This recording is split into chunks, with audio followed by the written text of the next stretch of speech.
Welkom by Flowering Almond. Vandag is die 20ste boodskap van ons Desember uitdaging waar ons kyk na vrouens in die Bybel. En vandag se vrou is seker die mees bekendste vrou in die hele Bybelgeskiedenis en dit is natuurlik Maria, Jesus se ma. Nou, ons kan sien in die Rooms-Katolieke kerke en so word Maria altyd uitgebeeld en selfs in daar word sy eintlik aanbid. En mens wonder hoekom sal dit dan nou wees? En ek dink die groot rede daarvoor is absoluut oor die prys wat sy moes betaal, die pad wat sy gestap het, en omdat sy die grootste geskenk wat die wêreld gekry het, in haar gedra het, en dis Jesus Christus. Nou, ons gaan nie na die hele lewe van Maria kyk nie, ek dink daar's soveel fasette, daar's wonderlike boeke wat in 'n fiksieformaat geskryf is, wat ons so 'n bietjie 'n kykie in Maria se lewe gee. Ek dink baie keer aan daai boek, die Begenadigdes wat Francine Rivers geskryf het, wat skryf ook oor vroue van die Bybel, en ek kan jou aanmoedig as jy dalk in 'n vakansieseisoen is om daardie boek vir jou te kry terwyl ons besig is om in te zoom op vrouens in die Bybel.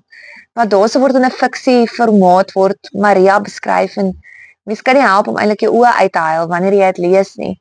Dit is regtig net so spesiaal en so merkwaardig. Nou Maria se lewe het soveel fasette gehad, maar vandag kyk ons na een enkele oomblik en dit is in Lukas 1 vers 28 tot 29. Die engel Gabriël groet haar met: "Ek groet jou, begenadigde, die Here is by jou." En wat was Maria se reaksie? Sy was verbuisterd en sy het gewonder wat hierdie groet beteken. Sy hardloop hier rond en sê: "Ek is so wonderlik, die engel is hier so, yes, uiteindelik, praat hy tog met my." Sy is nie so nie. Nee, sy is in 'n absolute nederigheid, antwoord sy en sy luister. So God gebruik nie altyd mense wat uitgesorteer is nie. Maria is nie die perfekte meisietjie uit die perfekte familie uit. Sy is skatryk nie. Sy is 'n eenvoudige meisie wat God vreesend geleef het en wat gebore is met 'n doel en 'n roeping op haar lewe. Waarvoor sy kon nee sê, maar sy sê ja daarvoor. En dit is om die moeder op aarde te wees van Jesus Christus. Jesus gebruik mense wat luister, wat in bewondering is van sy grootheid en wat oop is vir sy gees om te kan werk. God maak die onmoontlike moontlik. In Lukas 1 vers 34 tot 37 kan ons sien, Maria vra die vraag wat enige normale mense vra. Maar hoe kan dit wees? Kan dit wees? Hoe kan dit wees dat ek is 'n maagd? Hoe gaan dit werk? Sy twyfel nie aan God se vermoë nie, maar sy wil verstaan. En die Engelse antwoord sluit af, want niks is vir God onmoontlik nie. En dis die eerste les wat ons hier kan leer, is niks is vir God onmoontlik nie. Ons sien dit by Sara, sy was te oud, Hanna was te lank kinderloos, en Maria, dit was menslik onmoontlik, tot vandag toe menslik onmoontlik.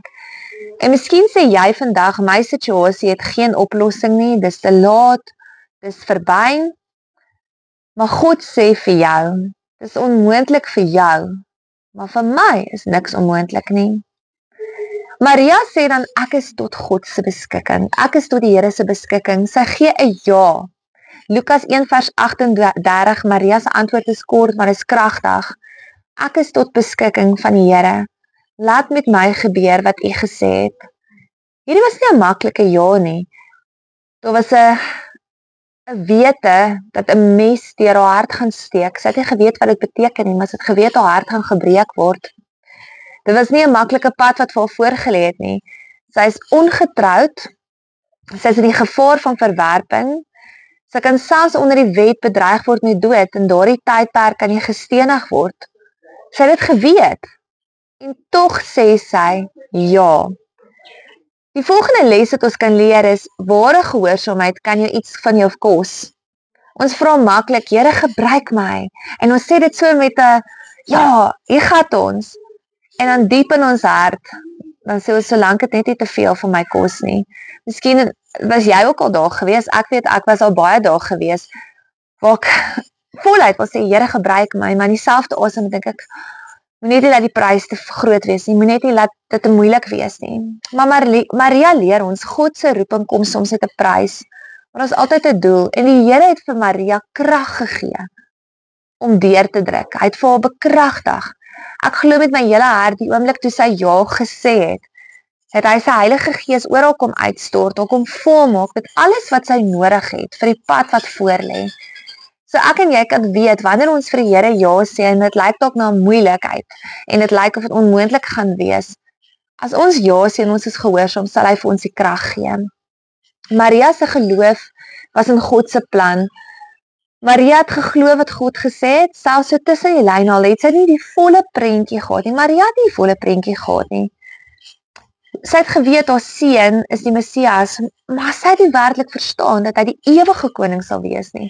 Onthou in daardie tyd het die Jode 'n bevryer gesoek van die Romeinse ryk en hulle het geglo dis wat die Messias gaan doen.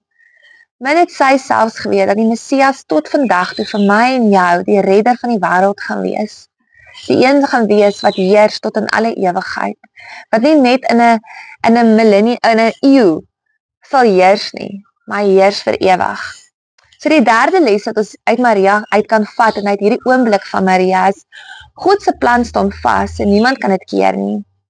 Nie Herodes nie, Herodes het probeer keer, hy kon dit nie keer nie. Nie die duiwel nie, nie mense nie, nie omstandighede nie. Wat God besluit het, sal gebeur. En net soos Jesus gekom het, sal hy weer kom, presies soos hy beloof het. Die Here het vir Maria die krag gegee om deur te kan druk. Hy het haar die krag gegee om elke keer deur omstandighede te kom. En mag dit vir my en jou bemoedig, dat God vir ons ook, as hy jou geroep het vir 'n spesifieke doel en plan, en jy sê ja vir hom, sal hy jou beskerm. Hy sal jou uitred en hy sal jou help. Hy sal sorg dat daai doel verwesenlik word, net soos wat hy met Maria gekom het en haar kom beskerm het van koning Herodes. Elke keer het die engel van die Here hulle kom waarsku. Net so glo en vertrou ek is die Heilige Gees in ons lewens besig en hy werk om ons ook te kan beskerm en ons te kan dra. Dit was 3 lesse, dis uit Maria se lewe in hierdie kort oomblik. Onthou daar's soveel meer rondom Maria. Hierdie is een oomblik wat ek van praat. Die eerste een is niks is vir God onmoontlik nie. Die tweede een, God soek gewillige harte. Nie mense wat in comfort zones vashou en net gemak soek nie. As jy net gemak soek, is jy onbruikbaar. Die derde een, God se plan staan vas. Maak nie saak wie of wat dit probeer keer nie. Sy plan staan, sy plan is vas en hy sal die uitkoms in die beskerming gee. So ek glo uit vandag se 3 lesse is daar soveel wat jy kan vat. Maar gaan lees, gaan delf in Maria in, gaan lees die hele Paasverhaal, kry 'n boek of 2 wat fiksie is, bidend. Onthou, ons kan nie net enige boek koop nie, maar gaan bidend en gaan lees en delf in haar lewe in. Dis naweek tyd nou, so sit daai tyd op sy, dis maar so lekker as mens so begin lees en jy raak so vasgevang in 'n boek. Maar hoeveel te meer as dit in karakters, het vrouens van die Bybel is, waaruit ons kan leer. Dis baie van Maria, soveel fasette van Maria se lewe, soveel oomblikke, soveel momente, soveel seer wat daar moes gewees het, maar ook soveel vreugde. Kan julle indink, Maria was die eerste persoon wat in waarheid en in werklikheid Jesus Christus kon beleef het, hom as kind kon beleef het, kon sien, maar hoe hy net soveel anders as sy boeties en sissies is, hoe hy gehoorsaam is, hoe hy nederig is, hoe hy liefdevol is, hoe hy dankbaar is, hoe hy net anderste is. Ek dink sy was van die begin af in verwondering. Onthou, Jesus was sonder vlek of rimpel, hy het nooit gesondig nie. Nou, ek wat 'n mamma is, kan net my indink om 'n kind te hê wat nooit terugpraat nie, nooit ongehoorsaam is nie. Dit is amper nie normaal nie, dit is amper onwerklik. So mag Maria as vrou regtig jou seën. Moenie net hierdie video kyk, jy moenie net aan hierdie kort boodskap vashou nie. Maar mag hierdie video jou aanspoor om in hierdie Kersseisoen waarin ons gaan, in hierdie week voor Kerstyd, regtig te gaan indelf in Maria en in haar lewe in.